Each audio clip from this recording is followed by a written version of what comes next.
প্রিয় দর্শক সবাইকে আমন্ত্রণ জানাচ্ছি পয়েন্ট অফ অর্ডারে। আমি কাজী জসিম। দর্শক, আলোচনায় যাওয়ার আগে আজকের গুরুত্বপূর্ণ কয়েকটি খবর একটু দেখে নিতে চাই। আজ আমরা দেখেছি বিএনপির একটি সভায় বিএনপি চেয়ারপারসন বেগম খালেদা জিয়া তিনি বক্তব্য রেখেছেন এবং তার বক্তব্যে তিনি উল্লেখ করেছেন যেন যে কোনো মূল্যে ঐক্য বজায় থাকে এবং নিশ্চয়ই প্রিয় দর্শক, নতুন বাংলাদেশ বিনির্মাণের জন্য ঐক্যের কোনো বিকল্প নেই, কিন্তু দুঃখজনকভাবে আমরা দেখতে পাচ্ছি গণঅভ্যুত্থানের শরীরদের মাঝে বিভক্তি এবং সেই বিভক্তি দিনের পর দিন বেড়েই চলেছে, যা নিশ্চয়ই অনেক দুশ্চিন্তার উদ্বেগ করে অনেকের মাঝেই। এবং এরপরের যে খবরটি আমি দেখছি সেটা হচ্ছে প্রধান উপদেষ্টা বলেছেন স্বৈরাচার যেন আর মাথা চাড়া দিতে না পারে। এটা তিনি গণঅভ্যুত্থান পুনরুত্থান কর্মসূচিতে তিনি আমার মন্তব্য রেখেছেন এবং সেখান থেকে তিনি জুলাই শহীদ স্মৃতিবৃত্তি দেওয়ারও সিদ্ধান্ত নেন। নিশ্চয়ই এই সিদ্ধান্ত প্রশংসনীয়, আমরা এই উদ্যোগকে স্বাগত জানাই এবং পাশাপাশি দেখতে চাই যেন এই বৃত্তি দেবার যে পদ্ধতি সেটা যেন স্পষ্ট থাকে, ভবিষ্যতে কোনো প্রশ্ন না আসে, কোনো বৈষম্য যেন না হয়, কারণ আমরা বৈষম্যবিহীন একটি দেশ বিনির্মাণের দিকেই তাকিয়ে আছি। এরপর যে খবরটি আমার সামনে আছে তা হচ্ছে এনসিপি নেতা নাহিদ ইসলাম একটি মন্তব্য করেছেন। তিনি বলছেন জুলাই ঘোষণাপত্র ও সনদ নিয়ে টাল বাহানা করলে রাজপথে নামার হুঁশিয়ারি। জুলাই সনদের কথা আমরা জানি, সনদটা নির্ভর করছে যত দ্রুত আলোচনা শেষ হবে, দলগুলো আলোচনায় বসছে, জাতীয় ঐক্যমত্য কমিশনের আলোচনার পরে এটি সনদের দিকে যাবে। আমরা তাদের প্রচেষ্টা দেখছি, কিন্তু পাশাপাশি একটা দুশ্চিন্তারও হাতছানি আছে সেখানে, কারণ আমরা দেখেছি আলী রিয়াজ সম্পত্তিতে মন্তব্য করেছেন। তিনি বলেছেন আশানুরূপ ফল তিনি দেখছেন না দলগুলোর সহযোগিতার ভিত্তিতে, যেটা আসলে প্রত্যাশা করছিলেন তিনি, এবং সে জায়গা থেকে শঙ্কাটা এসেছে যে আসলে কি জুলাইয়ের মধ্যে জুলাই সনদ আমরা পাবো কিনা, আমরা সামনে তাকিয়ে থাকবো। জুলাই ঘোষণাপত্র নিয়ে তিনি যেটা বলেছেন, জুলাই ঘোষণাপত্রের দাবি এনসিপি থেকে, তখনও এনসিপি দল গঠিত হয়নি, গত বছর ডিসেম্বরের কথা আমি বলছি, যখন ঘোষণাপত্রের দাবি এসেছিল তখন সরকার দায়িত্ব নিয়েছিল জুলাই ঘোষণাপত্র তারা দেবে, কারণ এটি সার্বজনীন হওয়া উচিত, জুলাই ঘোষণাপত্র সব দলের সম্মতিতে আসবে, সেটাই কাঙ্ক্ষিত। কিন্তু সেই ঘোষণাপত্রটি এখনও আসেনি এবং হয়তো তারই প্রেক্ষিতে নাহিদ এই কথাটি বলেছেন এবং তারা এই উদ্যোগটি নিয়েছেন 3 তারিখে তারা ঘোষণাপত্র দেবেন। আমরা তাকিয়ে থাকবো কী হবে এবং সরকারি বা কীভাবে দেখছে এই বিষয়টিকে, সেই প্রশ্নটিও সামনে আছে। আরেকটি খবরের দিকে তাকাতে চাই, সেই খবরটি হচ্ছে শহীদ ও আহতদের চূড়ান্ত তালিকা 1 বছর হয়নি। এটি বিশ্লেষণ ধর্মী একটি লেখা মানবজমিন রিপোর্ট করেছে এবং এই রিপোর্টে যদি আমরা তাকাই তাহলে আমরা দেখি যে আসলে শহীদের তালিকা এখনও বিভিন্ন জায়গায় বিভিন্ন রকম, সরকারি হিসাবে 850-র কিছু বেশি, আবার আমরা দেখেছি জাতিসংঘ কমিশন যে রিপোর্ট দিয়েছে সেখানে বলা হচ্ছে 1400 শহীদ। আসলে কোনটা সঠিক? এবং ঠিক প্রায় 11 মাস পর আমরা দেখলাম যে নতুন 10 জন শহীদের নাম যুক্ত হয়েছে আজকেই। তার মানে হচ্ছে আরও অনেক শহীদ আছেন যাদের নাম এখনও যুক্ত হয়নি। তাদের তালিকা সম্পূর্ণ কেন সরকার করতে পারল না, সেই প্রশ্ন থেকে যায়। সরকার কেন ব্যর্থ হচ্ছে শহীদের তালিকা সম্পন্ন করতে? এরপরে যে খবরটি আমার সামনে আছে সেটা হচ্ছে থাইল্যান্ডের প্রাইম মিনিস্টারের সাময়িকভাবে বরখাস্তদের আদেশ দিয়েছে সেই দেশটির সাংবিধানিক আদালত। দর্শক, এই ঘটনাটি থাইল্যান্ডে এর আগেও ঘটেছে, তৃতীয়বারের মতো এটি ঘটছে। সেখানকার সাংবিধানিক আদালত এর আগেও থাকসিনের বোনকে তারা সরিয়ে দিয়েছিল এবং এবার দেখছি আমরা ঠিক একই জিনিস ঘটতে যাচ্ছে থাকসিনের বর্তমান প্রধানমন্ত্রী পেতুংতান সিনাওয়াত্রার ক্ষেত্রে। এবং পেতুংতান সিনাওয়াত্রা তার একটি ফোন কল ফাঁস হয়ে যাওয়ার কারণেই এই ঘটনাটি ঘটে। তিনি হুন সেনের সাথে কথা বলছেন এবং তাকে তিনি আঙ্কেল সম্বোধন করেন এবং সেখানে একজন সামরিক কর্মকর্তাকে নিয়ে তিনি অভিযোগ করেন এবং তারই প্রেক্ষিতে সাংবিধানিক আদালতে পিটিশন জারি হয়। তুমুল বিক্ষোভ চলছে এখন রাজধানীতে। আলোচনায় চলে যেতে চাই। আমাদের সাথে আজ আছেন গণঅভ্যুত্থানের অ্যাক্টিভ রোল প্লে করা 2 জন তরুণ নেতা এবং আরও একজন আমাদের মাঝে আসবেন, আমি তার নামও বলবো। প্রথমে পরিচয় করে দিচ্ছি সৈকত আরিফ বাংলাদেশ ছাত্র ফেডারেশনের সাধারণ সম্পাদক এবং আছেন বুয়েট শাখা ছাত্রদলের সিনিয়র যুগ্ম আহ্বায়ক মোহাম্মদ ফয়সাল নূর। দর্শক, আমরা অপেক্ষা করছি রিফাত রশিদ এনসিপি যুগ্ম সদস্য সচিব আমাদের মাঝে আসার কথা আছে, কিন্তু এনসিপি না, রিফাত রশিদ এখন বৈষম্য বিরোধী ছাত্র আন্দোলনের তিনি এই মুহূর্তে সভাপতি। অশেষ ধন্যবাদ আপনাদের আসবার জন্য। আমি প্রথমে সৈকত আরিফ আপনার কাছ থেকে একটু শুনতে চাই যে আজকের দিনটি খুব ঐতিহাসিক একটি দিন, কারণ আজকের দিনটি ঠিক সূত্রপাত হয়েছিল 1 তারিখে এই বৈষম্যবিরোধী ছাত্র আন্দোলন, কোটা আন্দোলন থেকে এদিকে যাত্রা শুরু করলো। এই সময়টার কথা যদি আপনি আমাদের বলেন যে কিভাবে প্ল্যানটি হলো এবং তখন আপনারা আসলে কি ভাবছিলেন যে আন্দোলন কত দূর যেতে পারে? ধন্যবাদ। আজকে জুলাইয়ের প্রথম দিন এবং গত বছরের জুলাই এবং আগস্টের যে অভ্যুত্থান, সেই অভ্যুত্থানে হাজারো মানুষ শহীদ হয়েছেন। আবু সাঈদ, জুলফিকার আহমেদ শাকিল, মীর মুগ্ধ সহ যে সকল মানুষ শহীদ হয়েছেন তাদের সকলের প্রতি শ্রদ্ধা জানাচ্ছি। আমরা যদি ইতিহাসের একটু পেছনে ফেরত যাই তাহলে আসলে 4 জুন হাইকোর্টের যে রায়ে কোটা পুনর্বহালের ব্যাপারটা এসেছিল, তারপরেই আসলে ঢাকা বিশ্ববিদ্যালয়ে বিক্ষোভ সংগঠিত হয়েছে এবং সেই বিক্ষোভের পরে যেহেতু কুরবানির ঈদ ছিল, নানা কারণে সেটি আর ওই সময় নতুন করে আর ওই অর্থে কোনো আন্দোলন সেই সময়ে হয় নাই। ঈদের পরবর্তীতে আসলে আমরা দেখেছি যে আন্দোলনটা 1 জুলাই থেকে আসলে মাঠে নেমেছে এবং 1 জুলাই যখন আন্দোলনটা মাঠে নামছে কোটার বিরুদ্ধে, কোটার এই যে সংস্কারের দাবিতে 18 সালেও একটা আন্দোলন হয়েছে এবং সেই আন্দোলনে এক অর্থে তাদের দাবিগত জায়গা থেকে সেই আন্দোলন বিজয়ী হয়েছিল আমরা দেখেছি। ফলে এরপরেও যখন সরকার আবার পুনরায় হাইকোর্টের রায়ের ক্ষেত্রে এটা আবার পুনরায় করা হলো, তখন আমরা দেখেছি যে শিক্ষার্থীরা ব্যাপকভাবে বিক্ষুব্ধ হয়েছে এবং সেখানে প্রথমে ঢাকা বিশ্ববিদ্যালয়ের সাধারণ শিক্ষার্থী ব্যানারে সেই আন্দোলনটা গড়ে উঠেছিল এবং পরবর্তীতে আসলে আরও অনেক মানুষকে যুক্ত করে সেটা বৈষম্য বিরোধী ছাত্র আন্দোলনের মাধ্যমে সেই আন্দোলনটা পরিচালনা শুরু হয়েছিল এবং সেই আন্দোলনে প্রথম থেকেই বিভিন্ন ছাত্র সংগঠনের নেতৃবৃন্দ তারা সকলে সেখানে যুক্ত ছিলেন, যদিও সেটা যেহেতু ওই অর্থে কোনো ছাত্র সংগঠনগুলোর ব্যানারে বা তাদের জোটের ব্যানারে হয় নাই। ফলে ছাত্র সংগঠনের নেতৃত্ব যেরকম অভ্যুত্থানের পরে আসলে সবার রাজনৈতিক পরিচয় আমরা আসলে আস্তে আস্তে আমাদের সামনে এসেছে। তো ওই সময়টাতে প্রধানত আন্দোলনের দিকে ফোকাস করাটাই সবচেয়ে গুরুত্বপূর্ণ ছিল এবং সেইখানে যে সকল নেতৃত্ব কাজ করেছেন তাদের সকলেরই পলিটিক্যাল নানা ধরনের যুক্ততা ছিল, কিন্তু ওই সময় শিক্ষার্থীদের এই আন্দোলনকেই আসলে আমি বলবো যে প্রধান জায়গায় রেখেই আন্দোলনটা শুরু করা হয়েছিল এবং জুলাইয়ের আসলে প্রথম দিকে এই আন্দোলন এতদূর পর্যন্ত যাবে সেই ভাবনার জায়গা ছিল বলে আমার কখনো মনে হয় নাই। বরঞ্চ আপনি খেয়াল করে দেখবেন ইতিমধ্যেই বৈষম্য বিরোধী ছাত্র আন্দোলন নিয়ে উমামা ফাতেমাকে নিয়ে আলাপ আলোচনা হচ্ছে। আমরা যেহেতু অভ্যুত্থানের সময়টাতে খুব ক্লোজলি কাজ করেছি, ফলে ওই সময়ের একটা ঘটনা আমি আপনাকে বলতে পারি। 7 জুলাই 71 টিভিতে একটা টকশো হয়েছিল ফারজানা রূপার সঞ্চালনে, সেখানে উমামা ফাতেমা উপস্থিত ছিলেন এবং তখন তো আসলে সাংবাদিকতা বলতে আমরা যে সাংবাদিকতা না দেখে বরঞ্চ এক ধরনের মব করা, অনেকগুলো আওয়ামীপন্থী সাংবাদিক মিলে মব করার মতো ব্যাপার ছিল। তো ওই সময়টাতে উমামা ফাতেমা একটা পর্যায়ে গিয়ে বলেছিলেন যে এই সরকারের উপর আমাদের আস্থা নাই এবং আমরা দেখেছিলাম ওই সময়ে আন্দোলনের নেতৃত্বদের অনেকের মধ্যে এক ধরনের তৈরি করেছিল, অস্বস্তি তৈরি করেছিল, কারণ এত দ্রুত সরকারের বিরুদ্ধে কথা বলাটাকে তারা খুব বেশি পজিটিভলি নেন নাই। কিন্তু আন্দোলনের মধ্যে আমরা দেখেছি যে এই আন্দোলন অনেক বেশি স্বতঃস্ফূর্ততার সাথে এগিয়ে গেছে, বিপুল পরিমাণ শিক্ষার্থীকে সেই আন্দোলনে আমরা যুক্ত করতে সামর্থ্য হয়েছিলাম এবং পরবর্তীতে আওয়ামী লীগ একটা সময় পরে দেখা গেল যে আন্দোলনের প্রতি তাদের বিরূপ মনোভাবটা বারবার সামনে চলে আসছে এবং তার প্রেক্ষিতে আমি বলবো যে এই আন্দোলন আসলে এতদূর পর্যন্ত গেছে, এটার সবচেয়ে গুরুত্বপূর্ণ কারণ আসলে শেখ হাসিনা।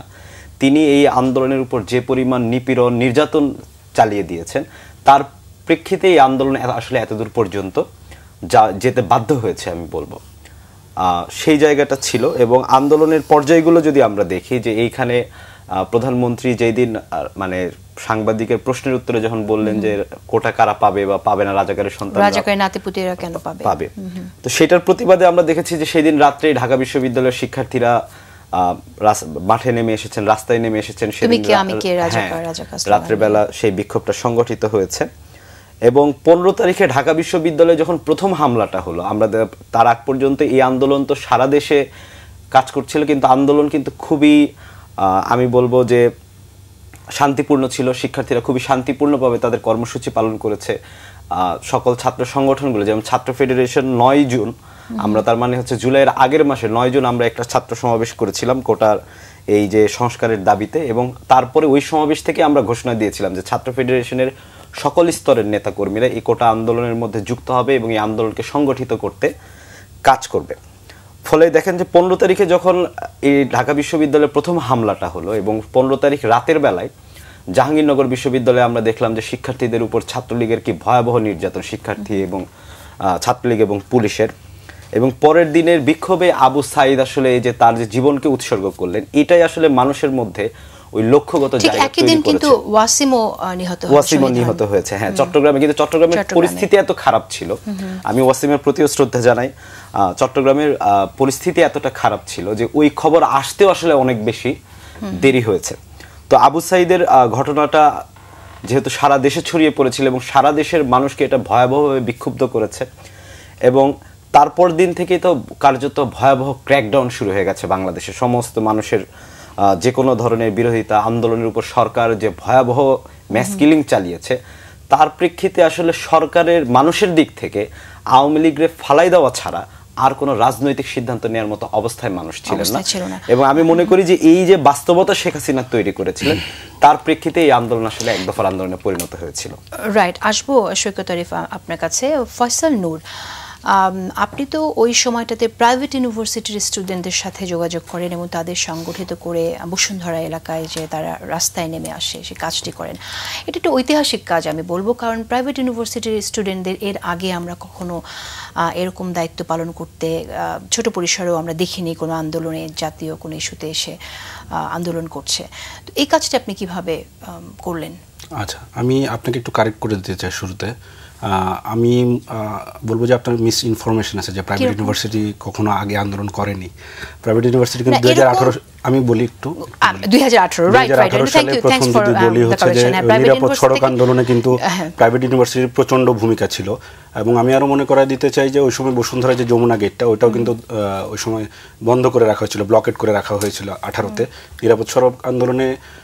এরপরে হইতেছে আপনার যদি বলি যে ভ্যাট ট্যাক্স আন্দোলন একটা হয়েছিল, যে ভ্যাট ইম্পোজ করার চেষ্টা করা হয়েছিল 15%, যেটা ওরা দাবি করছিল ছিল, কিন্তু অত প্রমিনেন্ট ছিল না। আমি সেই অর্থে আমি বলতে চাই যে প্রমিনেন্ট বলবো কেন, প্রমিনেন্ট ছিল সংখ্যক। এবং প্রাইভেট ইউনিভার্সিটি শুধু তাই না, যে আমরা তো শুধু প্রাইভেট ইউনিভার্সিটি না, ইংলিশ মিডিয়ামে পড়া স্টুডেন্টদেরকেও যেভাবে গণঅভ্যুত্থানে এবার নামতে দেখেছি, আপনি যেটা অ্যাড করছেন এখানে সেটা ঠিক আছে, এসেছে, অনেকেই এসেছে, কিন্তু যে বিপুল পরিমাণ ছাত্রছাত্রী ইংলিশ মিডিয়ামে পড়ুয়া ছাত্রছাত্রী থেকে শুরু করে প্রাইভেট ইউনিভার্সিটি যে বিপুল পরিমাণ ছাত্রছাত্রী নেমে এসেছে, সেই জিনিসের বিরল ঘটনা। আপনি জানেন বিএনপি চেয়ারপারসন বেগম খালেদা জিয়া তিনি একটি বক্তব্য রেখেছেন, আমরা একটু শুনে আসবো তিনি আসলে কি বলেছেন সবার উদ্দেশ্যে।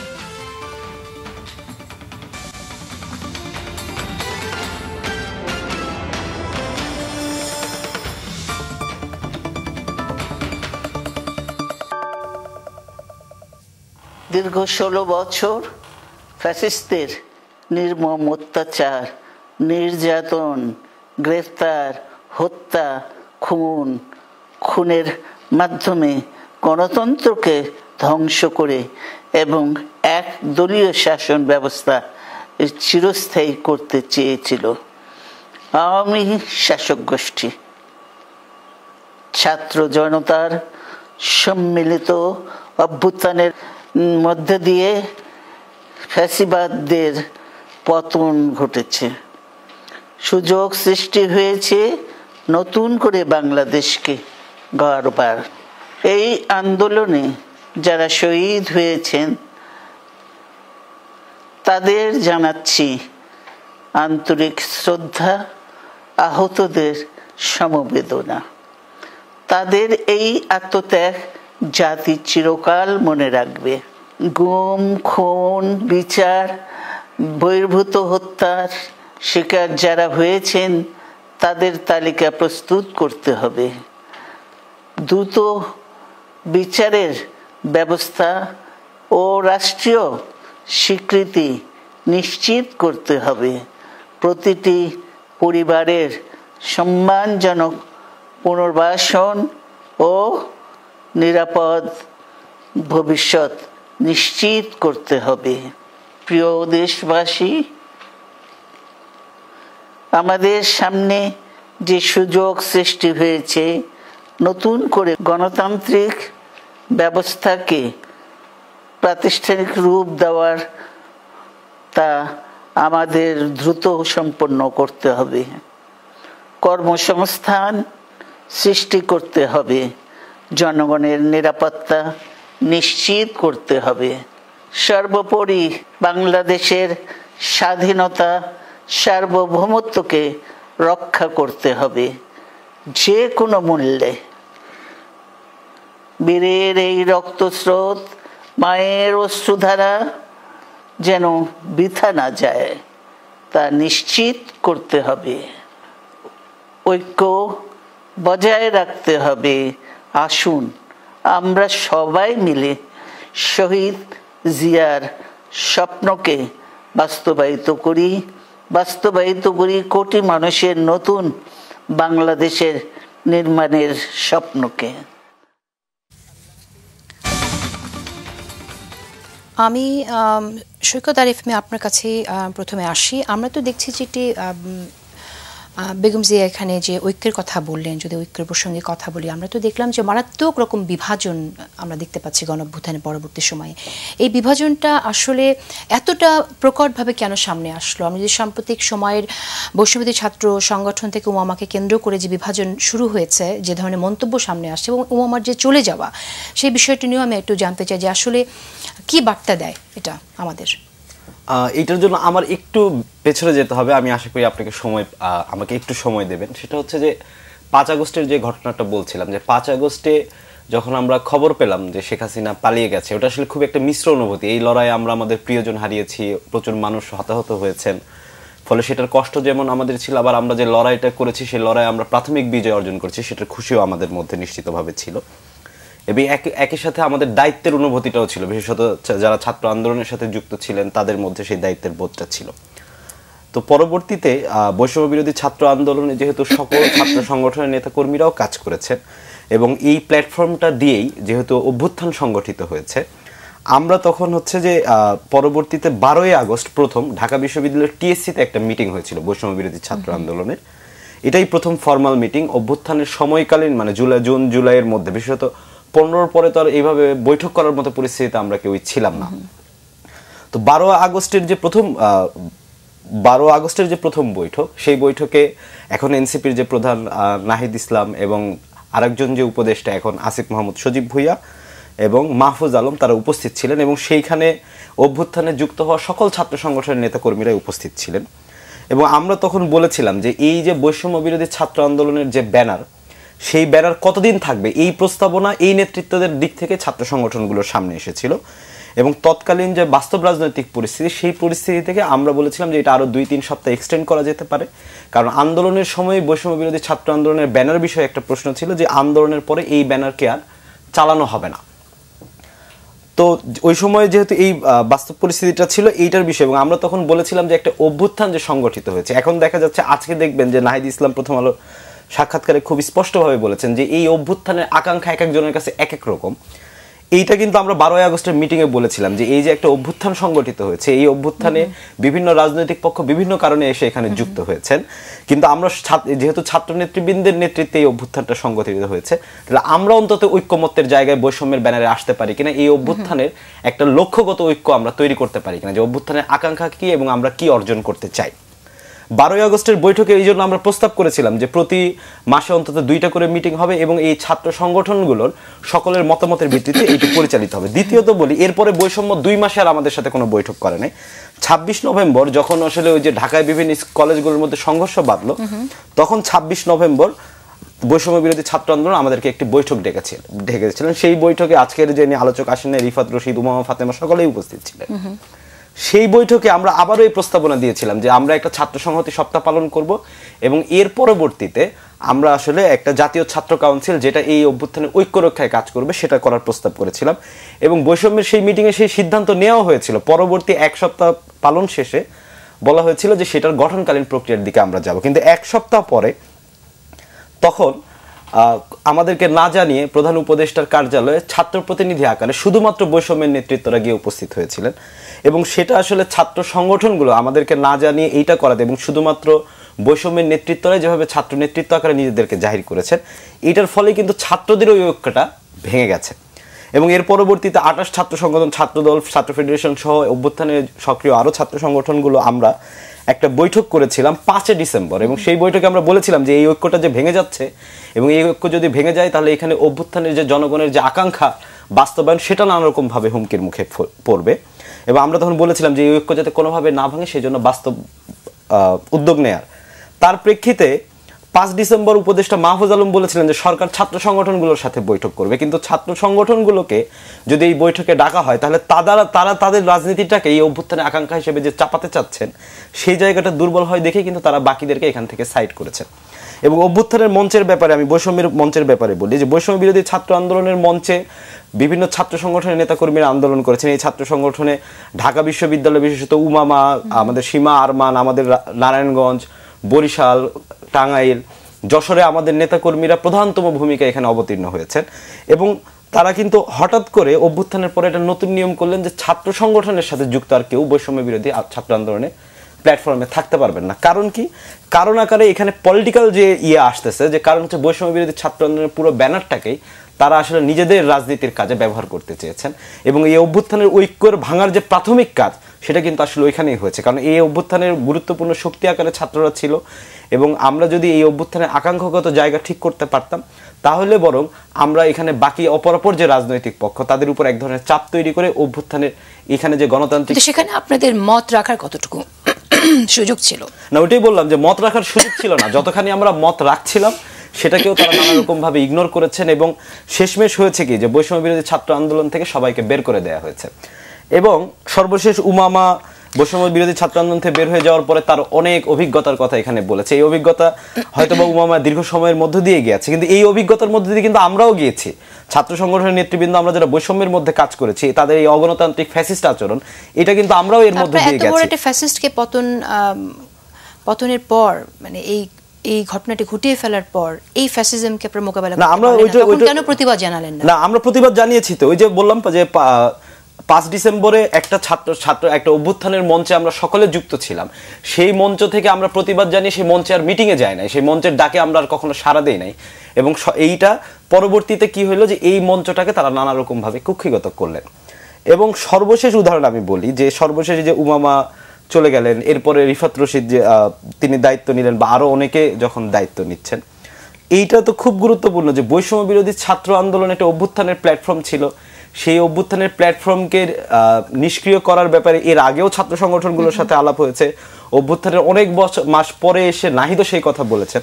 তারপরে আবার এনসিপিতে যাওয়া একজন নেতাকে আমরা দেখলাম যে তাকে সেই জায়গা থেকে পদত্যাগ করিয়ে তাকে এটা আবার এনসিপি বৈষম্য বিরোধী ছাত্র আন্দোলনের দায়িত্বে দেয়া হলো। এনসিপি কি ধরনের গণতান্ত্রিক চর্চা করতেছে এইটার একটা দারুণ উদাহরণ আমরা বৈষম্য বিরোধী ছাত্র আন্দোলনে দেখতে পারি, যে বাকি সমস্ত স্টেক হোল্ডারদের বের করে দিয়ে নিজেদের নিয়ন্ত্রণে রাখা এবং এইটাকেই গণতন্ত্র প্রশ্নগুলোর উত্তর আজকে আমরা রিফাত রশিদের কাছ থেকে জানতে চাইতে পারতাম, কিন্তু রিফাত রশিদ আমাদের মাঝে এসে করছেন। এবং আমি আজকে আরেকটু আবার 1 মিনিট আমি বলি যে নাহিদের আজকের যে প্রথম আলো সাক্ষাৎকার, সেই সাক্ষাৎকারে কিন্তু এই প্রশ্ন তিনি এনেছেন যে বৈষম্য বিরোধী ছাত্র আন্দোলন কোন ছাত্র সংগঠনগুলোর ঐক্যের প্ল্যাটফর্ম ছিল না। হ্যাঁ, এটা ঠিক যে এখানে যে সকল ছাত্র সংগঠনের নেতৃবৃন্দ গিয়ে কাজ করেছেন তারা সাধারণ ব্যানারে কাজ করেছেন, শিক্ষার্থী আকারে কাজ করেছেন। কিন্তু আমার নাহিদের কাছে এই প্রশ্ন, এবং এই প্রশ্ন বাংলাদেশের জনগণের করা উচিত, 12ই আগস্টে ছাত্র সংগঠনগুলোর সাথে তারা কেন বৈঠক করলেন স্টেক হোল্ডার আকারে, এবং সেইখানে বৈষম্য বিরোধী ছাত্র আন্দোলন থাকবে কি থাকবে না এই মতামত তারা ছাত্র সংগঠনগুলোর কাছে চেয়েছেন। এবং এর পরবর্তী 2টা বৈঠকে আসলে এই বিষয়গুলো দিয়ে তারা ছাত্র সংগঠনগুলোর সাথে আলোচনা করেছেন। সেটা কেন করেছেন এবং সেটা নাহিদের মতের ভিত্তিতে একটাতে তিনি নিজে উপস্থিত ছিলেন, বাকিগুলোর ক্ষেত্রে আমি বলতে পারবো না, সেটা নিশ্চয়ই তিনি বলতে পারবেন। কেন ছিল না এই প্রশ্নের উত্তর দেওয়াটা বাংলাদেশের রাজনৈতিক ইতিহাসের জন্য অত্যন্ত গুরুত্বপূর্ণ হয়ে থাকবে। আসবো আপনার কাছে আবারও। ফয়সাল নূর, যেমনটি সৈকত আলী বললেন যে নাহিদকে কোট করে যে গণ অভ্যুত্থানকে এক একজন এক একভাবে ধারণ করছে, গণ অভ্যুত্থানের আকাঙ্ক্ষা এক একজনের কাছে এক এক রকম। আপনার কাছে বা যদি ছাত্রদলের কাছে আমি জিজ্ঞেস করি গণ অভ্যুত্থানের আকাঙ্ক্ষাটা কি? আচ্ছা, প্রথমে আমি বলি যে আন্দোলনটা কিন্তু গণ অভ্যুত্থান হিসেবে শুরু হয়নি। আন্দোলনটা শুরু হয়েছিল হচ্ছে কোটা বিরোধী বা রিজার্ভেশন বিরোধী যে আন্দোলন সেটার হিসেবে। তো এটা গণ অভ্যুত্থান হয়েছে আমার কাছে মনে হয় যে 16 তারিখ থেকে, যেদিন হচ্ছে 6 জন মারা গেল এবং মানুষজন দেখলো যে না ঠিক আছে আমাদের ভাইরা মরছে, আমাদের ছেলেরা মরছে। যারা হচ্ছে সাধারণ একটা চাকরির দাবিতে আসলে রাস্তায় নেমেছিল বা বৈষম্যহীন একটা চাকরি ব্যবস্থা, যেহেতু বাংলাদেশে বেকারের হার আসলে অনেক বেশি, ওই সময়টায় আমরা শুনছিলাম বিভিন্ন খবর আসছিল যে বিভিন্ন দেশের বিভিন্ন জায়গায় ইন্ডিয়ানরা কাজ করেন, শ্রীলঙ্কারা কাজ করেন, প্রায় বেসরকারি মিলিয়ে 15 লাখের মতো মানুষ আসলে বেসরকারি চাকরিগুলোতে আছেন। সরকারিতে 57% মতো কোটাও যদি আবার ফেরত আসে, সব মিলিয়ে আসলে জিনিসগুলো একটা বৈষম্যের শিকার, যেহেতু চাকরির বাজারটা খুবই বাজে। আসলে গণঅভ্যুত্থান শুরু হয়েছে বা বীজ বপন হয়েছে গণঅভ্যুত্থানের 16 তারিখ থেকে, যেদিন পুলিশ আসলে পাখির মতো গুলি করে মানুষ মারা শুরু করলো, এবং এক একজন এক এক জায়গা থেকে নিজের অবস্থান থেকে নেমেছিলেন হাসিনাকে পতনের জন্য। সবার ইউনিফাইং পয়েন্টটা ছিল আসলে হাসিনা পতন। আমরা দেখেছি কোটা আন্দোলন 2008-এ সংক্ষিপ্তভাবে হয়েছে, 2014-তে হয়েছে, ছাত্রদলের অনেকে তখন গ্রেফতার হয়েছিলেন, 2018-তে হয়েছে, বাট 2024-এ হয়েছে। কিন্তু 2024-এর আন্দোলনটা আসলে গণঅভ্যুত্থানে কেন রূপ নিয়েছে? দীর্ঘ 17 বছর ফ্যাসিবাদ বিরোধী আন্দোলনের একটা ধারাবাহিকতা থেকে এটা তৈরি হয়েছে। সকল মানুষকেই আসলে সরকারিভাবে নিপীড়নের শিকার করা হয়েছে। ইভেন আমার কাছে মনে হয় যে আওয়ামী লীগের সমর্থকরাও আসলে নিপীড়নের শিকার হয়েছেন সাধারণ জনগণ হিসেবে। সাধারণ জনগণের মধ্যে তো তাদের ছিল, এবং আমরা অনেককেই দেখেছি যে আওয়ামী লীগ পরিবার হয়েও এই আন্দোলনে অংশগ্রহণ করেছে, হয়তো সমর্থক বা দলীয়ভাবে বের হয়ে এসে এরা আন্দোলন করেছে। কারণ সবার মাথায় ছিল হচ্ছে যে দেশটা আসলে চলছে না। টু বি অনেস্ট, দেশটা একক পরিবারের হাতে এবং একক একটা গোষ্ঠীর হাতে আসলে কুক্ষিগত হয়ে গিয়েছিল। তো ওই জায়গা থেকে সবার একটা ইউনিফাইং পয়েন্ট তৈরি হয়েছে যে এই রেজিমটাকে বা এই যে একটা সিন্ডিকেট, আমি বলবো যে এই সিন্ডিকেটটাকে আসলে উপড়ে ফেলতে হবে, এবং এই সিন্ডিকেটে উপড়ে ফেলানোর উপর ভিত্তি করে আসলে গণঅভ্যুত্থানের রূপ নিয়েছে। আর যদি ছাত্র দলের কথা বলি, ছাত্র দলের তরফ থেকে সিন্ডিকেটকে উপড়ে ফেলা যাচ্ছে না কেন? উপড়ে ফেলা যাচ্ছে না কেন? আচ্ছা, এই প্রশ্নটা তো আসলে আমার করতে হলে অনেকে হয়তো করেন না, বিড়ালের গলায় ঘন্টা বাঁধবেন কে, এই চিন্তা করে। আমার তো মনে হয় যে আসলে এই প্রশ্নটা বর্তমান সরকার প্রধানদেরকে, উপদেষ্টা পরিষদ, আমার বিশ্লেষণ বলে হচ্ছে যে গণঅভ্যুত্থানের আকাঙ্ক্ষা কি ছিল, বা আমি গণঅভ্যুত্থানের পরে আমি পার্সোনালি কি চাইছি সেটা যদি আমি বলি, আমি চাইছি হচ্ছে যে প্রথমেই যে 21 দিনে আমরা কিন্তু প্রথম দফাগুলো যদি আমরা দেখি, বিচার চাইছি আমরা, যে কজনকে মারা হয়েছে। আমরা 1 দফার আগে তো 8 দফা 9 দফা অনেক দফায় আমরা শুনেছি, ঠিক না? ওইখানে সবচেয়ে ইম্পর্টেন্ট দফা ছিল কি? বিচার, যে বিচার করতে হবে এবং যারা দায়ী ছিল তাদের হচ্ছে পদত্যাগ করতে হবে, ঠিক না? আপনি দেখেন আজকে 11 মাস শেষ হয়ে গেছে, আমরা কিন্তু এখনো শহীদদের তালিকা করতে পারিনি, আমরা আহত নিহতদের তালিকাও করতে পারিনি, নিহতদের তালিকা করতে পারিনি, আহতের তালিকা আমরা কোত্থেকে করবো? আমার কাছে খারাপ লাগে যে আমিও মারা যেতে পারতাম। আমি কিন্তু গুলির মুখে 19 তারিখ, 17 তারিখ, 5 তারিখ পড়েছি। আমি 5 তারিখে 4 বার হচ্ছে রাবার বুলেট খেয়েছি। হয়তো লাইভ বুলেট থাকলে আমি মারা যেতে পারতাম। তো আমিও তো একটা সংখ্যা হয়ে থাকতাম আসলে। আমার কাছে মনে হয় গত 17 বছর আওয়ামী লীগ এত মেটিকুলাসলি আসলে দুর্নীতি করেছে বা বিভিন্ন অপারেশনগুলো করেছে, তাদেরকে আসলে সবগুলোর প্রমাণ আমরা করতে পারবো না, কিন্তু জুলাইয়ের প্রতিটা পরতে প্রতিটা মুহূর্তে তাদেরকে আসলে বিচার করার জন্য আমাদের কাছে এলিমেন্টস রয়ে গিয়েছিল। আপনি কি বলতে পারবেন একটা জায়গাতেও অন স্পট তদন্ত হয়েছে? সরকার কতগুলো সিসিটিভি ফুটেজ নিয়েছে, কতগুলো মানুষের সাথে কথা বলেছে? আমাদের তো মনে হয় না, আমি তো প্রধান উপদেষ্টাকে এখনও দেখিনি যে একদিন হচ্ছে তিনি শহীদ পরিবারের সাথে সবার সাথে বসেননি তো আমার জানা মতে, আমি জানি না সবার সাথে উনি বসেছেন কিনা। আপনি গণঅভ্যুত্থানের প্রথম আকাঙ্ক্ষা ছিল হচ্ছে বিচার। যদি আমি বলি শহীদদের বিচার আমরা তালিকা করতে পারিনি, বিচার করবো কোত্থেকে? এখন পর্যন্ত একটা মাত্র ট্রাইব্যুনাল গঠিত হয়েছে এবং তদন্ত আসলে হয়নি বললেই চলে। আমার কি মনে হয় না, আপনার কি মনে হয় না যে আসলে আলামতগুলো নষ্ট হয়ে গেছে অনেকগুলোই? আমরা কি ওই প্রপার যে বিচারের প্রক্রিয়া বা তালিকাগুলো যদি আমরা করতে পারতাম, তদন্ত যদি শুরু করতে পারতাম, তাহলে তো অনেকগুলো আসলে বিচার শুরু হতো। এবং একটা জিনিস বলে হচ্ছে তারা যে সংস্কার, হ্যাঁ, আমি একটা জিনিস বুঝি, 54 বছরে বাংলাদেশের রাজনৈতিক সমস্যার সবচেয়ে বড় সমস্যা, গত 54 বছর যদি বাংলাদেশের বয়স আমি হিসাব করি, যে আমরা একটা স্মুথ ট্রানজিশন ব্যবস্থা আসলে তৈরি করতে পারিনি। আমরা সিভিল সোসাইটি দিয়েও দেখেছি, আমরা তত্ত্বাবধায়ক সরকার দেখেছি, আর্মি শাসনও দেখেছি, বিভিন্ন রকম শাসনে আমরা নির্বাচন দেখেছি, সরকারি ব্যবস্থাপনায় নির্বাচন আমরা দেখেছি গত 3টা বার। আমরা আসলে একটা স্মুথ ট্রানজিশন এবং একটা হচ্ছে যে নির্বাচন, প্রপার নির্বাচন ব্যবস্থা, যেটা হচ্ছে হয়তো কোনো ধরনের না ত্রুটিপূর্ণ হবে না, এরকম একটা নির্বাচন ব্যবস্থা আমরা তৈরি করতে পারিনি, বিধায় রাজনৈতিক টেনশনগুলো এত বেশি। আমি কোনো উপদেষ্টার মুখে এখনও শুনিনি যে আমরা একটা এমন সংস্কার করবো যাতে হচ্ছে সামনে বাংলাদেশের নির্বাচন কেন্দ্রিক কোনো ঝামেলা না হয়।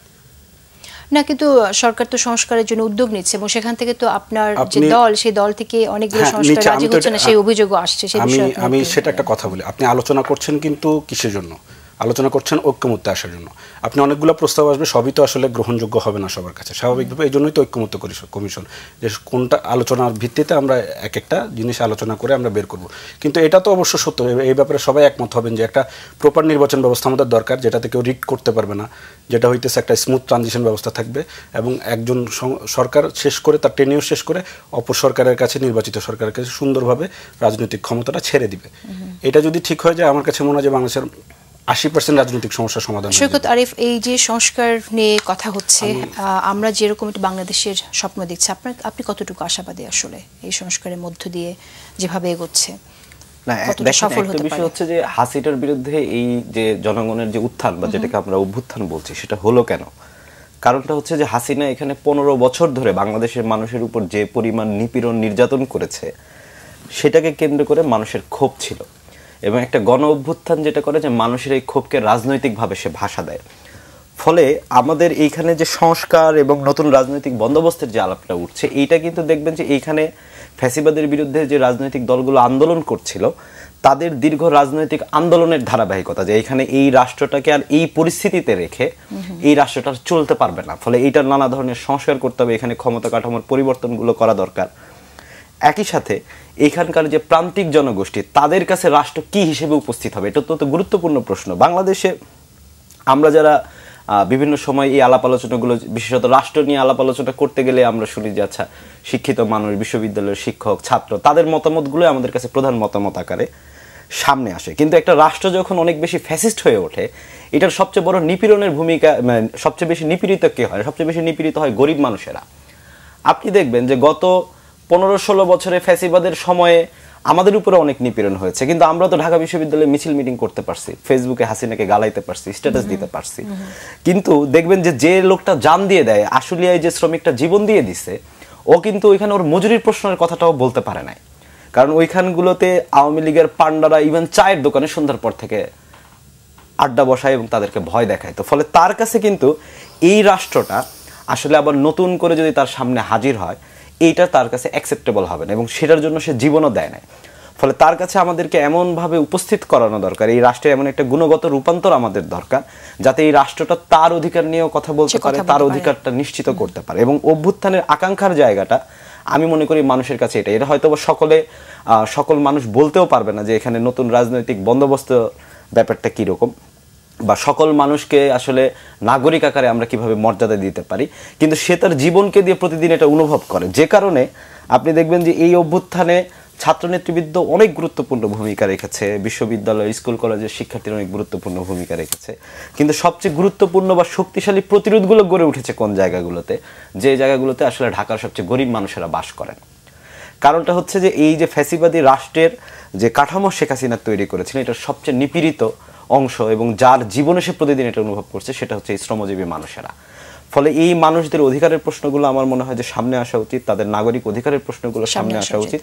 একই সাথে বাংলাদেশে আর কেউ যাতে ফ্যাসিস্ট হয়ে উঠতে না পারে, কতটুকু সামনে আসছে। এবং শ্রমজীবী মানুষদের মজুরির কথা বলছেন, অধিকারের দাবির কথা বলছেন, তারা তো দাবি জানাচ্ছে, কিন্তু তারপরও কি নিশ্চিত করা যাচ্ছে সেটা হয়তো একবারে নিশ্চিত করা যাবে না, কিন্তু আমি মনে করি যে বিদ্যমান রাজনৈতিক দলগুলোকে সেটা নিয়ে ভাবতে হবে। কারণ রাজনৈতিক দলগুলো যদি জনগণের আকাঙ্ক্ষাকে ধারণ করতে না পারে, রাজনৈতিক দলগুলো যথাযথভাবে এই সমাজে তার প্রভাব ধরে রাখতে পারবে না বা কাজও করতে পারবে না। হাসিনা যেটা হয়েছিল যে হাসিনার তো অনেক টাকা ছিল, অনেক ধরনের মেকানিজম সে তৈরি করেছিল, কিন্তু জনগণের আকাঙ্ক্ষাকে ধারণ করতে পারে নাই দেখে হাসিনার আজকে এই পরিস্থিতি হয়েছে। ফলে রাজনৈতিক দলগুলোর এই ব্যাপারে অত্যন্ত সচেতন থাকা দরকার, এবং তারা জনগণের সামনে এখানে একটা ঐক্যমত্য কমিশনে আলাপ আলোচনাগুলো চলছে, এবং তাদের মনে রাখা দরকার যে তারা এই সকল ঐক্যমত্য কমিশনে কে কোন বিষয়ে একমত হচ্ছেন, কে কোন বিষয়ে দ্বিমত হচ্ছেন, সেগুলো নিয়ে জনগণ আলোচনা করছে, এবং ইমিডিয়েট ঐক্যমত্য কমিশন শেষেই তাকে আসলে লোকটার কাছে ভোট চেতে যেতে হবে। এবং আপনার কাছে কি মনে হয় যে ঐক্যমত কমিশনে যে বিষয়গুলো নিয়ে এখন ডিফারেন্সেস অফ ওপিনিয়ন্স আছে, সে জায়গা থেকে আপনি কি মনে করেন যে কোন জায়গাগুলোতে আসলে ঐক্যমত হওয়া উচিত? ঐক্যমতের তো অনেকগুলো গুরুত্বপূর্ণ জায়গা আছে, যেমন এখানে সাংবিধানিক কাউন্সিল নিয়ে কথা হচ্ছে, এনসিসি নিয়ে কথা হচ্ছে, যেমন কথা হচ্ছে পিআর পদ্ধতি নিয়ে কথা হচ্ছে। তো আপনি কি মনে করেন? আমি একটা বিষয় বলি আপা, যে এইখানে ধরেন বাংলাদেশে এখানে যে ফ্যাসিস্ট ক্ষমতা কাঠামো গড়ে উঠেছে, তার একটা গুরুত্বপূর্ণ উপাদান ছিল সংবিধানের ৭০ অনুচ্ছেদ। সেই ৭০ অনুচ্ছেদ পুরোপুরি তুলে নাও গেলে অন্তত সরকার গঠন এবং বাজেটের প্রক্রিয়া যেহেতু এটাকে রহিত করা গেছে, আমি মনে করি যে এটা একটা ভালো অগ্রগতি বাংলাদেশের গণতান্ত্রিক পরিস্থিতির জন্য।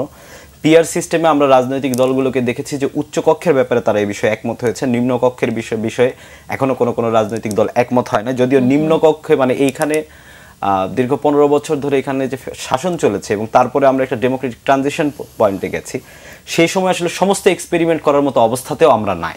এখন উচ্চ কক্ষে যদি পিআর সিস্টেমটা এনে এটার একটা পরীক্ষামূলক জায়গা তৈরি করা যায়, তারপরে আমরা মনে করি আস্তে আস্তে এটা নিম্ন কক্ষেও নিয়ে যাওয়া যেতে পারে।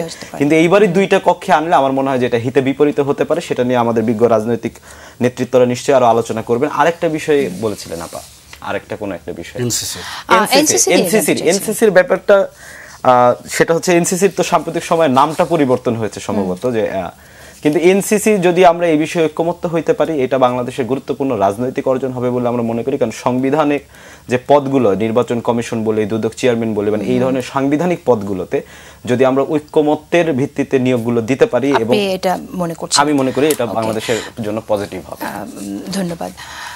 ফয়সাল, আমি জানতে চাই যে একটু পেছনে ফিরে যেতে চাইছি যে আপনারা যখন এই আন্দোলনে ছিলেন, আমরা তো আসলে আজকে কথা বলার আপনাদেরকে আমন্ত্রণ জানিয়েছি সেই সময়টার গণঅভ্যুত্থানে, যে জুলাইকে স্মরণ করে, জুলাই যে আপনার গণঅভ্যুত্থানে যেভাবে আপনারা অ্যাক্টিভলি মাঠে থেকেছেন, এমন একটা স্মৃতির কথা কি বলবেন যেটা নিজেই ভাবলে অবাক হয়ে যান যে কিভাবে করেছেন? আচ্ছা, আমি আমার কথা বলার চেয়ে আমি একটা ঘটনা বলি। 18 জুলাইয়ের ঘটনা। একটা বাচ্চা ছেলে আসছে, হয়তো 7-8-এ পড়ে, ইংলিশ মিডিয়াম, সাথে তার মা। আমি হচ্ছে পাশে একটা বক্তব্য দিয়ে পাশে হচ্ছে দাঁড়িয়ে হচ্ছে চা খাচ্ছিলাম। তো মা ছেলেকে বলছে যে বাবা যা, তাহলে আমি আছি, 5টা বাজে তো শেষ হবে, 5টা-6টার দিকে একসাথে যাবো, আমি এখানে দাঁড়াবো, আমি ততক্ষণ আছি। তো ছেলে বলে যে মা আমি যদি না আসি, সে হেসে হেসে বলছে। তখন একটা দীর্ঘশ্বাস ফেললো, এরপরে বললো যে বাবা তাহলে জান্নাতে দেখা হবে। তো মানুষের যে হাসিনা বিরোধী আন্দোলন বা হাসিনার পতনের জন্য যে স্পিরিটটা ছিল আসলে ওই সময়, বা মানুষ যে কিভাবে জিনিসটা চাচ্ছিল, আমার কাছে মনে হয় যে সবকটা মানুষই বাংলাদেশের হাসিনা রেজিমের লেসপেন্সারগুলো ছাড়া সবাই আসলে হাসিনার পতন চেয়েছিল, দেখেই বাংলাদেশে হাসিনার পতন হয়েছিল, এবং প্রত্যেকের অবদান আছে। তো এই জিনিসগুলো মনে করলে খারাপ লাগে আর কি। কিন্তু যে বিভাজন এখন আমরা দেখছি, সেই বিভাজন তো আমাদের কষ্ট দেয়। সেই জায়গা থেকে আপনারা কোনো উদ্যোগ নিচ্ছেন না কেন যে সবাই আবার ঐক্যবদ্ধভাবে? আচ্ছা, বিভাজনের কতগুলো ব্যাপার আছে। বিভাজন হচ্ছে কি, যেমন আমাদের বাংলাদেশের সবচেয়ে সুন্দর ইউনিফাইং পয়েন্ট আমি যদি বলি অনেক বছর পরে, সেটা হচ্ছে যে আমরা ফ্যাসিবাদের বিরুদ্ধে একটা আন্দোলন করেছি, শেখ হাসিনা রেজিমের বিপক্ষে একটা আন্দোলন করেছি, কারণ সবাই ইউনিফাইড হয়েছিলাম এবং এক জায়গায় আমরা মনে করেছি যে হাসিনাকে আসলে থাকার দরকার নেই। এরপরে এক একজনের রাজনীতি আসলে এক এক রকম হবে, এটা খুব স্বাভাবিক। ওই জায়গা থেকে ঐক্য বিনষ্ট হচ্ছে আমি বলবো না, এই জায়গা থেকে যে রাজনীতিগুলো হচ্ছে, এই অংশ থেকে যে না আমার একটা দলের রাজনৈতিক এজেন্ডা আছে, ছাত্র দলের বা বিএনপির বা ছাত্র ফেডারেশন, এক একজনের রাজনৈতিক এজেন্ডা এক এক রকম, সব জায়গায় যে একমত হইতে হবে, একমত না হইলে যে ঐক্য বিনষ্ট হচ্ছে, ব্যাপারটা কিন্তু আসলে ওরকম না। তবে হ্যাঁ, কিছু জায়গায় আমরা নোংরামি দেখছি, ওই জায়গা থেকে আসলে ঐক্যটা বিনষ্ট হচ্ছে বলে আমি মনে করি। যে যাদের সাথে কাঁধে কাঁধ মিলিয়ে একসাথে আমরা আসলে 17 বছর আন্দোলন করেছি বা হচ্ছে 21 দিন আন্দোলন করেছি, যেটাই বলি আমরা, বা সৈকতের এই বৈষম্যবিরোধী ছাত্র আন্দোলন নিয়ে যে কথাগুলি বললেন, আপনাদের অভিজ্ঞতা কিরকম? আপনারাও তো শুরুতে ওখানে ছিলেন, আপনাদের অনেক নেতা ছাত্র দলের কর্মী। বেসিক্যালি আমি যদি বলতে চাই যে বৈষম্যবিরোধী ছাত্র আন্দোলন তো আসলে শুরু থেকে, জুন থেকে শুরু হয়নি। প্রথমে ছিল ঢাকা ইউনিভার্সিটির সাধারণ ছাত্রদের ব্যানারে আন্দোলনটা ছিল, বা সাধারণ শিক্ষার্থী, ঢাকা ইউনিভার্সিটি না শুধুমাত্র, সেটা আমরা জাহাঙ্গীরনগরে দেখেছি, জগন্নাথে দেখেছি, এবং জগন্নাথকে আসলে আনসাং হিরো বলা যায় এবারের আন্দোলনে। কারণ কি, আমরা দেখি যে জাহাঙ্গীরনগরের আলাপ হয়, চিটাং ইউনিভার্সিটির আলাপ হয়, কিন্তু জগন্নাথ যে কত একটা বড় ভূমিকা রেখেছে এটা কিন্তু সবাই ভুলে যান। আমরা যদি বলি হচ্ছে জগন্নাথ বিশাল মিছিল নিয়ে যদি না আসতো, ওই দিন কিন্তু ঢাকা ইউনিভার্সিটির ছেলেপেলেরা বিশাল মার খেত। তো ওদের অবদানগুলো তুলে ধরা হয় না। যাই হোক, যেটা বলছিলাম যে বৈষম্যবিরোধী আন্দোলনটা একটা সময় পরে 9 জুলাই মনে হয় বৈষম্যবিরোধী আন্দোলনের প্ল্যাটফর্মটা তৈরি করা হয়েছিল, যেটাতে বিভিন্ন দলের লোকজন ছিলেন। এবং আমার কাছে মনে হয়েছে যে আন্দোলনের এই যে প্ল্যাটফর্মটার উপযোগিতা আসলে 5 তারিখ দুপুর 2টা বাজে যখন শেখ হাসিনা পালিয়ে গিয়েছিলেন, তখনই আসলে এটার উপযোগিতা শেষ হয়ে গেছে। তো এরপরেও কেন এটা টানা হয়েছে আমি জানি না। নাহিদ ইসলাম এক বক্তব্যে রিসেন্টলি বলেছিলেন, মাস 2 আগে, যে বৈষম্যবিরোধী এবং সমন্বয় পরিচয়ের আসলে আর কোনো উপযোগিতা নাই, যারাই এই পরিচয় অপরাধ করবেন তাদেরকে ধরে আপনারা পুলিশে দেবেন। এরপরেও কেন এটার কমিটি হলো বা ভোট হলো, এটাও আসলে আমাদের কাছে একটা প্রশ্ন আর কি। শেষ করে দেবো, আমাদের সময় বেশি নেই। আমি যে প্রশ্নটি করেছিলাম ফয়সাল নূরকে, সৈকত, আরিফ, আমি আপনাকেও ঠিক এই প্রশ্নটি রাখতে চাই যে আপনার এমন কোনো স্মৃতি আছে কিনা যেটা নিজেই ভাবলে অবাক হয়ে যান? স্মৃতি তো অসংখ্য স্মৃতি আছে জুলাই অভ্যুত্থানের। আমরা আরো অনেকের মানে সকল মানুষেরই বাংলাদেশে এই অভ্যুত্থানে যারা অংশ নিয়েছেন সবারই নানা রকম স্মৃতি আছে, প্রত্যেকের আলাদা আলাদা রকম স্মৃতি আছে। আমি 18 তারিখের একটা স্মৃতি ফেসবুকেও লিখেছিলাম, সেটা এখানে বলি যে 17 তারিখে ঢাকা বিশ্ববিদ্যালয়ে যখন আমাদের উপর সর্বশেষ হামলা হলো এবং সেখান থেকে আমরা যখন বের হয়ে গেলাম, তারপরে 18 তারিখে তখন তো ঢাকা ইউনিভার্সিটি ভ্যাকেন্ট হয়ে গেছে, সমস্ত শিক্ষার্থীদের হল থেকে চলে যেতে হয়েছে এবং ভয়াবহ ক্র্যাকডাউন হয়েছে। সেদিন মৃতের সংখ্যাও অনেক বেশি ছিল। ফলে 18 তারিখটা কিন্তু সবচেয়ে ভয়াবহ দিনটা ছিল। তো 18 তারিখে আন্দোলনের মাঝে আমার এক ভদ্রলোকের সাথে দেখা হয়েছিল। তো তিনি, তার হাতে একটা ফোন ছিল, ওই হাতে ফোনটা দিয়েই উনি হচ্ছে যে ওনার শরীরে আগুন লাগিয়ে দেওয়ার চেষ্টা করছিলেন। উনি ওনার পুরো শরীরে পেট্রোল বা কেরোসিন কোনো একটা কিছু দিয়ে উনি আগুন লাগিয়ে দিচ্ছেন। আমরা তাকে ধরেছিলাম এবং তাকে জিজ্ঞেস করছিলাম এবং সে বলতেছিল যে আমি আর বেঁচে থাকার কোনো পাচ্ছি না এবং আমি মানসিকভাবে পাগল হয়ে যাচ্ছি। এবং এই অভ্যুত্থান, এই যে ব্যাপক গণহত্যার মধ্য দিয়ে বা ব্যাপক যে হত্যাকাণ্ড চলেছে, এটাই আসলে মানুষকে এই মরণপণ লড়াই নেমেছে এবং এটার প্রমাণ আমরা অভ্যুত্থানে অসংখ্য সময় পেয়েছি।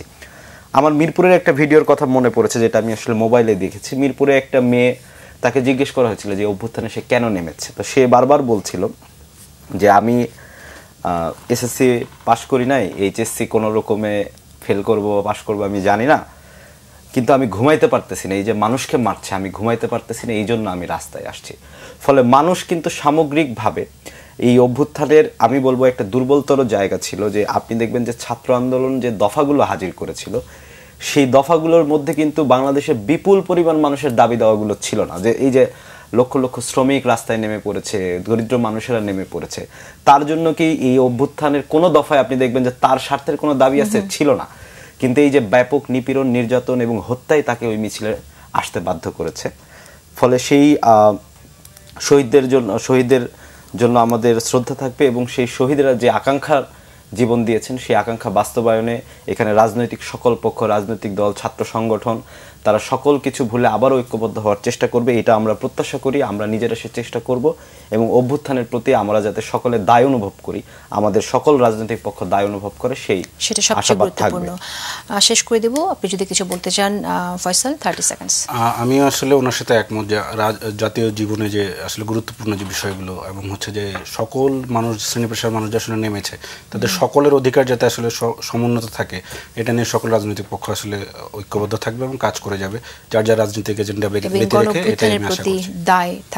দায়বদ্ধ থাকাটা সবচেয়ে গুরুত্বপূর্ণ, যেমনটা সৈকত বললেন। দুজনকে অশেষ ধন্যবাদ। প্রিয় দর্শক, আজ বিদায় নিচ্ছি। দেখা হবে আবারও আগামী সপ্তাহে শনিবারে ঠিক রাত 11:30। ভালো থাকুন সবাই।